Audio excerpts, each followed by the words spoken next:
haddana waa la sii ishaaray ama waa la sii tilmaamay maadaama qur-aankan uu yahay mid oo khaalid oo ilaa saacadda qiyaama laga gaarayo dastuurkii ummadda iyo nolosheeda u qaabeynaya ishaare wuxuu ka sii bixiyey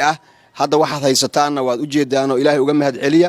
wax idinku aydan haysanina kuwa idinka dambeeya ayaa ka faa'iidaysan doona saasaa gaadiidkii markaa la isticmaali jiray qur-aanku markuu tilmaamaya ilaahay wuxuu yidhi waalkhayla waalbiqaala waalxamiira litarkabuuha waziinatan wayakhluqu maa laa taclamuun fardo iyo waxaa la sheegay iyo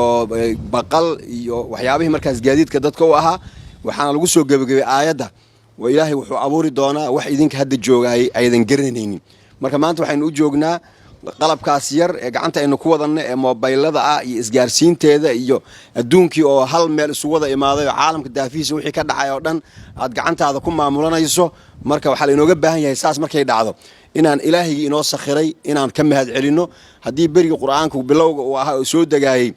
gaadiidka markii la raaco la dhihi jiray yani subxaana aladii sakhara lanaa haada laguna kordhihi jiray ritin nool oo socdo oo xayawaan ah maanta teknolojiyadan inaan dhahno subxaana aladii sakhara lanaa haada wamaa kunaa lahu muqriniin waxaan awoodna arrintaan mayna ahayne ilaahay baa inoo sakhiray innagoo ka faa'iidaysanayna nabi sulaymaan oo mulki weyn intii la siiyey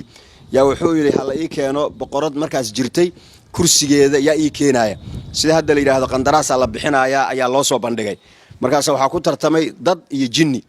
marka dadku inay khatar yihiin ogaada oo jinniga dadka qaarkii ay ka cabsanayaan oo jinniya meesha fadhiya ee jinniya wax yeelayo inuuna jinnigu waxba ahayn insaanku uu ka khatarsan yahay si aad u ogaataan qandaraaskii waxaa ku tartamay jinni iyo insi kursigaas boqoradda yaa keenaya jinnigii wuxuu yidhi anaa waxaan ku keenayaa inta aad halkan fadhido oo saacada gudahooda ayaan ku keenayaa qaala cifriitu min aljinni ana aatiika bihi qabla an taquuma min maqaamika wa innii calayhi laqawiyun amiin wuu soo bandhigtay mashruuciisii wuu bandhigtay marka in laga aqbalayo in kale aynu eegaynaa waqaala aladii cindahu cilmun min alkitaab waa insiyaa wuxuu yidhi marka ana aatiika bihi qabla an yartadda ilayka darfuk anaa waxaan ku keenayaa illibiqsigaaga indhahaagu intayna hal mar isqabanin oona kala furmin ayaan kugu keenayaa marka labadaas shirkadood yaa la siinayaa qandaraaska marka ku keenaya 8 saacadood oo inta shaqadu ay socoto mise midka ilbiriqsi adduunku wuxuu ku socdaa caalam surca degdeg ayaa laga faa'iideystaa qandaraas waxa ku guuleystay insiga ku guuleystay asaga loo diray keen markuu keen la yiri isla markiiba keen markii la dhahayba falamma ra'aahu mustaqirran indahu isla markiiba hortiisu soo dhigay markuu halkaas ay u hirgashay nabi Suleymaan awoodaas ilaahay uu siiyay markuu arkay raganimo kuma faanin oo khatarsani iyo cilmigan gaarim u jeedaayo saan macnaha awood u leeyahay ma dhihin wuxuu hada min fadli rabbi liyabluwani